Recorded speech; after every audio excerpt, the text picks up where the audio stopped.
ক্ষেত্রেই নবীর আদর্শ রয়েছে। শুধুমাত্র সুখে থাকলে আপনি কেমনে চলবেন এই আদর্শ নবীর জীবনে আছে তা নয়। আপনি যখন দুঃখে থাকবেন, অভাবে থাকবেন, তখন আপনার অবস্থান কি হবে সেটাও নবীর জীবনের ভিতরে আল্লাহ বাস্তবে প্র্যাকটিক্যালে দেখাইয়া দিয়েছেন। বিশ্বনবী যখন মদিনার ভিতর সফর করেছেন, ওই সময় এমন একটা অবস্থা হলো, মদিনায় দুর্ভিক্ষ শুরু হলো। 6 মাস দুর্ভিক্ষ ছিল। এই মদিনায় 6 মাস দুর্ভিক্ষের কারণে মদিনার নবীর ঘর থেকে শুরু করে সাহাবীদের ঘর পর্যন্ত প্রত্যেকটা ঘরে 1 দিন 2 দিন 3 দিনও পার হয়ে গেছে, চুলায় আগুন জ্বলে না। আমার আপনার নবী একটা নয়, 2টা নয়, 3টা পাথর নিজের পেটের ভিতর বাইরে রাখছেন, যাতে করে ক্ষুধার যন্ত্রণায় সে তাদের কোনোভাবে হাঁটাচলা করতে অসুবিধা না হয়। এইভাবে করেন নবীজি অনাহারে আছেন, আর সাহাবীরাও অনাহারে দুর্ভিক্ষে দিন পার করতেছেন। 6 মাস পর্যন্ত দুর্ভিক্ষ ছিল। আর এমন অবস্থা হয়েছে 3 দিন পার হয়ে যাওয়ার পর নবী মনে মনে ভাবলেন, আমার মেয়ে ফাতেমার বাড়িতে যাই, হতে পারে ফাতেমার ঘরে আমাকে মেহমানদারি করানোর মতন কিছু আছে। আমার আপনার নবী, দয়ার নবী, মায়ের নবী, মা ফাতেমার বাড়িতে গেলেন। মা ফাতেমার বাড়িতে গিয়া বাড়িতে সালাম দিলেন।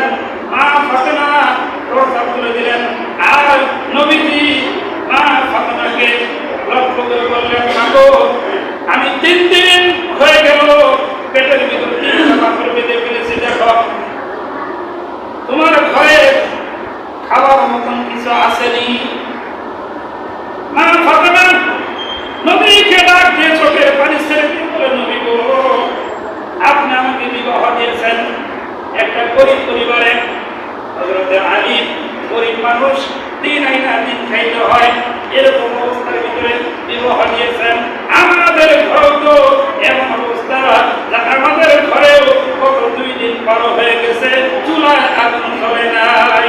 আপনার নাতি জান্নাতের সর্দার হাসান হুসাইন, মাগো খাবার দাও, ও না ক্ষুধার যন্ত্রণা সহ্য করতে পারি না।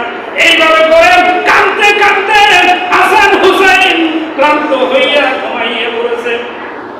আমি তো পরমানুষ হয়তো কষ্ট সহ্য করে থাকতেছি, কিন্তু হাসান হুসাইন আপনার নাতি জান্নাতের সর্দার, এরা তো সহ্য করতে পারতেছে না।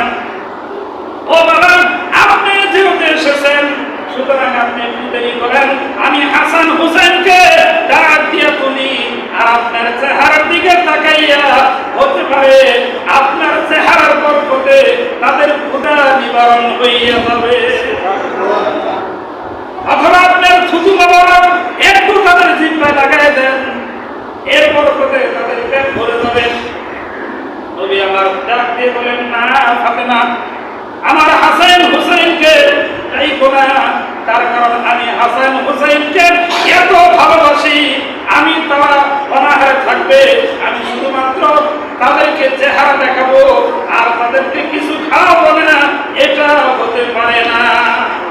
মা ফাতেমাকে ডাক দিয়ে বলে, ও ফাতেমা, তুমি তাদেরকে ডাইকো না, আমি এখান থেকে যাব কাজের উদ্দেশ্যে, যে কোনো কাজ পাবো ওই কাজ করব, তারপরে আমি কাজের বিনিময়ে কিছু কিনা নিয়ে আসবো, হাসান হুসাইনকে খাওয়াবো, তারপরে আমার দিলে শান্তি পাবো। নবীজি রওনা দিলেন। যাইতে যাইতে মদিনার নিকটবর্তী অনেক পাহাড় আছে, ওই পাহাড়ের পাদুদের দিয়া অনেক জমি আছে, যেই জমিগুলোতে খেজুরের বাগান আছে, খেজুর আবাদ হয়। কিছু দূর যাওয়ার পর নবীজি দেখে ওই পাহাড়ের নিচ দিয়া খেজুর বাগানের ভিতরে পানি দিতেছে এক খেজুরের মালিক। ডাক দিয়ে বলে, ভাই, তোমার বাগানে তুমি পানি দিতেছো, এই বাগানের মালিক তুমি নাকি? বলে, হ্যাঁ। বলে, তাহলে কর্মচারী নাও না কেন? বলে, কর্মচারী নিব, দুর্ভিক্ষ চলতেছে, অভাব চলতেছে, নিজেই চলতে পারি না, কর্মচারী নিয়ে কি করবো? বলে, আমাকে কর্মচারী হিসাবে নাও, আমি পানি দিয়ে দিব। বলে, তাহলে আমি সকাল থেকে পানি দিতেছি, ক্লান্ত হয়ে গেছি, তাহলে তুমি পানি দাও। বলে বেতন কি দিবা? বলে তুমি পানি দাও, আমি তোমাকে ইনসাফ করে দিব, ঠকাবো না। ওই ইহুদি তো জানে না বিশ্ব নবী, পরিচয় তো পায় নাই। এবার ইহুদি বালতি আর রশি দিল, আর বললো এই যে কুয়া থেকে পানি তুলবা, এক বালতি করে পানি তুলবা, আর একটা করে খেজুর গাছের গোড়ায় পানি দিবা। এক বালতি করে পানি তুলে আর আমার আপনার নবী, বিশ্ব নবী, একটা করে খেজুর গাছের গোড়া ভিজায়। এইভাবে করে ভিজাইতে ভিজাইতে 5টা খেজুর গাছে পানি দিল, 5 বালতি পানি উঠাইল। এবার নবীজি ক্লান্ত হইয়া বসে পড়েছেন। হযরতে আনাস রাদিয়াল্লাহু তাআলা নবীর খাদেম ছিলেন সাথে। হযরতে আনাস ছোট্ট মানুষ, সেও তো পারতেছে না। এবার আনাস পাশে বসে রয়েছে, আর আনাস ওই লোকটাকে ডাক দিলেন, বললেন পানি তো উঠাইতে পারতেছে না। বলে কেন? বলে তাকাইয়া দেখো 3টা পাথর আমার পেটের ভিতরে বাঁধা, 3 দিন হয়ে গেছে অনাহারে আছি, সুতরাং তুমি আগে কিছু খাবার দাও, তারপর আবার পানি উঠাবো। ওই ইহুদি বাড়িতে গেলেন, 5টা খেজুর নিয়ে আসলেন। 5টা খেজুর আনিয়া নবীজির হাতে দিলেন। 2.5টা খেজুর নবীজি খাইলেন, আর 2.5টা খেজুর হযরতে আনাস রাদিয়াল্লাহু তাআলা নবীকে খাইতে দিলেন। পানি পান করলেন, আবার পানি উঠানো শুরু করলেন। এক বালতি পানি উঠায় একটা খেজুর গাছের গোড়ায় দেয়। এইভাবে করে করে 4 বালতি পানি উঠাইছে। আগে দিছে 5 বালতি, এখন 4 বালতি। কয় বালতি হইল? 9 বালতি পানি উঠাইয়া 10 বালতি পানি যখন উঠানোর জন্য পানি দিয়েছে, সাথে সাথে ওই রশি ছিঁড়া বালতি কুয়ার ভিতরে পড়ে গেছে। এবার নবীজির সাথে সাথে পড়লেন ইন্না লিল্লাহি ওয়া ইন্না ইলাইহি রাজিউন। মুসিবত পড়লে এই দোয়া করা দরকার আছে না নাই? আমরা তো শুধু মানুষ মারা যায় শুনলে এই দোয়া করে, ঠিক কি না? যে কোনো মুসিবতে পড়বেন তখন এই দোয়া করবেন। এটাই হলো দোয়া। কোন সুবহানাল্লাহ। এবার নবীজি পানি উঠাইতেছে না। ইহুদি দূর থেকে দেখতেছে, কিরে পানি উঠায় না কেন? দৌড়ে আসলেন, আসার পর বলতেছে পানি উঠাও না কেন? এবার বলতেছে পানি উঠাবো, বালতি রশি ছিঁড়া নিচে বইয়া গেছে। আরবের পানির লিয়ার অনেক নিচে, এত নিচে তোলা সম্ভব না। বলে আমি সকাল থেকে তুললাম, পড়লো না, তোমার কাছে পড়লো কেন? বলে বারবার তোলার কারণে ঘষায় ঘষায় ভিজা ভিজা ওই রশি দুর্বল হয়ে গেছে, এই জন্য ছিঁড়ে গেছে। ইহুদি বলে না, তুমি ইচ্ছা করে ফালাই দিছ। নবীজি বলে না, আমি ইচ্ছা করে ফালাই নাই, বালতির দোষ, রশির দোষ, রশি দুর্বল হওয়ার কারণে ছিঁড়ে পড়ছে। ইহুদি বলে না, তোমার দোষ। আর নবী বলে রশির দোষ। এইভাবে করে তর্কাতর্কি কি করতে করতে এক পর্যায়ে ইহুদি রাগান্বিত হইয়া, সেই নবীর গায়ে মশা মাছি কোনদিন বসতো না, আল্লাহ হারাম করে দিয়েছেন, সেই নবীর গায়ে যে কোনো এক জায়গায় চর লাগাইয়া দিছে। সাথে সাথে নবীজি ইন্না লিল্লাহি ওয়া ইন্না ইলাইহি রাজিউন বইলা বৈশা গেছে। দাঁড়ানো থেকে বৈশা গেছে, আর আনাস বসা থেকে দাঁড়ায় গেছে। হুজুর আপনি অনুমতি দেন, আমি আনাসের গায়ে রক্ত থাকতে এই লোকটার আমি ছাড়বো না।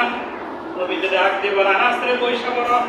তার কারণ হলো যখন তোমার রাগ হয় তখন শয়তান তোমার উপর আক্রমণ করে। এজন্যই তো দেখবেন যত ডিভোর্স হয়, যত তালাক হয়, বেশিরভাগ তালাক রাগের কারণে হয়। রাগ উঠছে তো শয়তানকে আক্রমণ করছে। এবার শয়তান বিবিরে বলে স্বামীর চাইতে জিতন নাকো, কোনটা কইলে জিতন যায় ওইটা কম। আবার স্বামীরে চাই বলে বিবিরে চাইতে উপরে থাকুন নাকো, কোনটা কইলে উপরে থাকুন যায় ওইটা কম।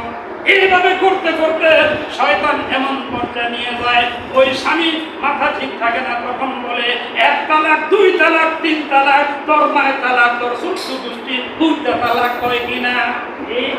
তারপর হুজুরের কাছে ধরে, হুজুর ইলা বিয়ে দিয়ে দিয়া অথবা কোনোভাবে এটা ধরে রাখা যায় কিনা, ঠিক কিনা? যদি ধরে রাখতে পারে তাহলে তো খুব খুশি, আর যদি ধরে রাখতে না পারে সারা জীবন ওই স্বামী স্ত্রী অনুতপ্ত হয় আর কান্দে, আর বলে কি করছিলাম রাগ করে জীবনে, ঠিক কিনা? কোড়ার ভিতরে দেখবেন বহু ডিভোর্স হয়, ডিভোর্স হওয়ার পর কান্দে, কিরে কি কারণে ডিভোর্স দিলাম, কারণটাই তো বুঝতে পায় না, বলে একটাই কারণ, রাগ উঠছিল, হুশ আসছিল না, ওই জায়গায় কে আক্রমণ করছে, শয়তান আক্রমণ করছে। এজন্য আজকে ডাক দিয়ে বলে নবীজি, ও আনাস রাগ করিও না, শয়তান তোমার উপর আক্রমণ করবে। এবার ওই ইহুদি বলে, তুমি আমার বালতি উঠায় দিবা। বলে আমি বালতি উঠানোর কোনো ক্ষমতা নাই, আমার যদি থাকতো তাহলে তুই সব কেনা দিলি, এর বিনিময়ে আমিও তোর সব কেনা দিতাম, ছাড়তাম না। বালতি উঠাইতে পারবো না, আমি আর পানি তুলতে পারবো না, যে 9 বালতি পানি তুলছি এই 9 বালতি পানির বিনিময়ে আমি সইলা যাব। এবার ইহুদি বাড়িতে গেলেন, বাড়িতে যাওয়ার পর 45টা খেজুর আনছে। কয়টা? আগে আনছিল 5টা, পরে আনছে 40টা, পরে আনছে কয়টা? তার মানে প্রত্যেক বালতির বিনিময়ে কয়টা করে? 5টা করে খেজুর।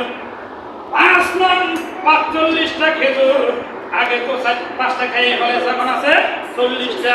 নবীজি 40টা খেজুর নিলেন আর খুশি হইয়া মা ফাতেমার বাড়ির দিকে রওনা দিলেন, আর মনে মনে ভাবতেছে আমি আল্লাহর কাছে দোয়া করে দিব এই 40টা খেজুর আমার মেয়ে ফাতেমার ঘরের 40 দিন খাবারের ব্যবস্থা আল্লাহ করে দিবে। সেই নবী 40টা খেজুর নিয়ে মা ফাতেমার বাড়ির দিকে যাইতেছে, আর ওইদিকে ইহুদি বারবার খালি বলতেছে আমি এই বালতির দাবি ছাড়বো না, আমি বালতির দাবি, বালতি তুলে দিল না, আমার কিয়ামত পর্যন্ত এটা বালতি কিয়ামতের দিনে তোমার কাছে আদায় করব। এবার আনাস বলেন, হুজুর লোকটা কি বলে আপনারা তো চিনে না, হুজুর আসেন, এর প্রতিশোধ নেই। নবীজি বলেন ধৈর্য ধরো, এই প্রতিশোধের বিনিময়ে আমি দোয়া করি আল্লাহ যাতে পরে হেদায়েত দান করে দেন। নবীজি গেলেন, যাওয়ার পর বললেন ভাই তোমার হাতে ব্যথা পাইছো, এই জন্য হয়তো তুমি বালির কথা বুঝতেছো না, তোমার হাতে ধরে বলি তুমি আমারে মাফ করে দাও। ওই কিন্তু মনে মনে ভাবে হাতে তোমার যাই করো, বালতি না দিলে আমি দাবি ছাড়তেছি। আবার নবীজি বলেন যে বালতি না দিলে দাবি ছাড়তেছি। এবার আনাস বলেন হুজুর কি করবেন? বলে ইহুদি আয় কুয়ার কাছে আয়, তোর বালতির ব্যবস্থা করতেছি। ইহুদির হাতটা ধরে নবীজি কুয়ার কাছে যাইয়া বলে ওরে পানি আমার না বানাইলে তোর সৃষ্টি করতো না, আসমান জমিন কিছুই সৃষ্টি হতো না।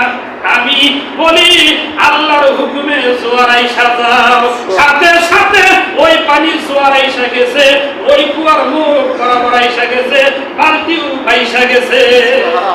আর বালতি হাতে তুলে দিল, হাতে তুলে দেওয়ার পর নবীজি চলে গেল আর বলল কেন তুমি এত সুন্দর করে বালতিটা উঠাইয়া দিলা, পরিচয় দাও, যদি পরিচয় পাইবার চাও মদিনায় আসিও, আমার পরিচয় পাইয়া যাওয়া। ইহুদি বাড়িতে যাইয়া বিবিকে ঘটনা কইলা বলতেছে বিবি রে আজকে ফাঁসের ঘটনা কইলা গেছে, কিন্তু আমি তো বেয়াদবি করছি, লোকটারে খবর দিছি। ওই মহিলার বাড়ি ছিল মদিনাতে, ওই মহিলা খবর পাইছে বিশ্ব নবী মদিনার ভিতরে আগমন করেছে।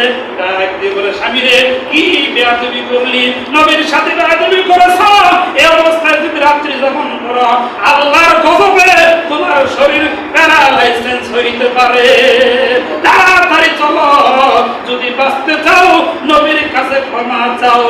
এবার স্বামী স্ত্রী দুইজনে মিলিয়া নবীর কাছে রওনা দিলেন। যাইয়া দেখে নবীজি খেজুর খাইতেছে, হাসান হোসেনকে খাওয়াইতেছে, আনন্দ করতেছে।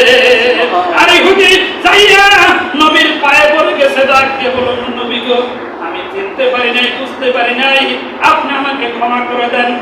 নবীজি বলেন, আমি তোমাকে ক্ষমা করে দিব, তবে তোমার কি এখনো মুসলমান হওয়ার সময় হয় নাই?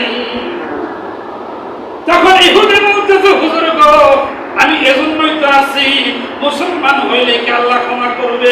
মুসলমান হইলে কি আপনি মাফ করবেন? বলে, হ্যাঁ, তুমি যদি এখন মুসলমান হও, আল্লাহ মাফ করে দিবে, আমিও তোমাকে মাফ করে দিব। সাথে সাথে ওই ইহুদি তার পরিবার সহ কালেমা পড়ে নিল, লা ইলাহা